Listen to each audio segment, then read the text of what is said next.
my mom's definite dozen principle, make winning an attitude. Every single day for her was as though it was the day before the national championship game. And that is really hard. That is really, I learned how hard that was, how hard it was for my mom to wake up every day, do her morning routine, and then go into practice, go into meetings as though the national championship is the next day. And I'm talking, it's April, it's May, the season's so far, it's 11 months until the Final Four. And she's in there working out in the morning, watching some game about how they could have done better last year, watching some recruit or watching a coach teach a new offense.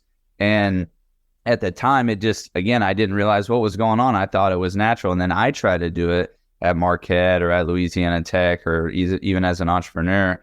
And I realized, man, that is very hard to have that mentality every single day, no matter what circumstances life throws at you.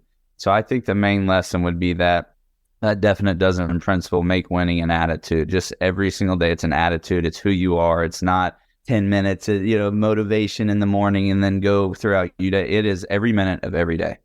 Now, your mom had these principles. Were there any others that came to mind for you that you think about on a regular basis? Well, the cool thing about the definite dozen, so my mom wrote a book back in the 90s called Reach for the Summit, and that, details the definite dozen, those 12 principles for success. And that's what the Pat Summit Leadership Group is all based on, is that definite dozen and taking it out to no matter who you are. If you're in sports or you're in business or you're a stay-at-home mom or dad, there's something in there for you.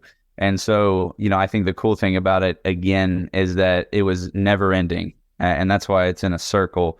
You may put the team before yourself, but then have to circle back for respect or communication or loyalty. So if there's one more, I think it's take full responsibility that stands out. There was this one time that we went to Chicago to play at DePaul, and Candace Parker was on my mom's team, one of the best players that ever played for. We were going to play at DePaul for Candace. She's from Chicago area. It's the only reason that a Power 5 would go somewhere like that, and DePaul really good.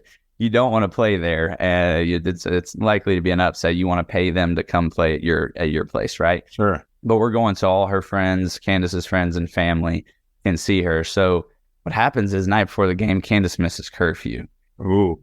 As a coach, you're there for this one player, the star player, one of the best players you've ever coached, and her whole family, the whole arena sold out to see one player, and she benched her for the whole first half. And I have a picture in our home of my mom standing there coaching, and Candace is behind her in her, full sweats because she hasn't gotten the game yet. It's still in the first half. And I think teaching somebody, no matter the circumstance, no matter what happened, you do something, there's going to be consequences. You take full responsibility. And so I know Candace, that's big for her to remember that story. I bet you Candace talks about that to this day. Oh, she does. Candace has a tattoo on her arm that says left foot, right foot, breathe, which was a quote of my mom's. And so, it's really cool to see the definite dozen be out there because, to tell you, I know you'll appreciate this story. When my mom got Alzheimer's, I said, Mom, you might not be able to coach for forever.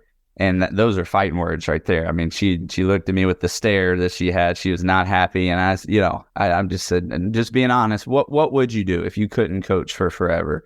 She thought about it for a while. She said, I would want to take my definite dozen and I would want to go speak on it. I would want to take it outside of sports like she did with her corporate speeches and take it to everybody, help as many people as I can for as long as I can.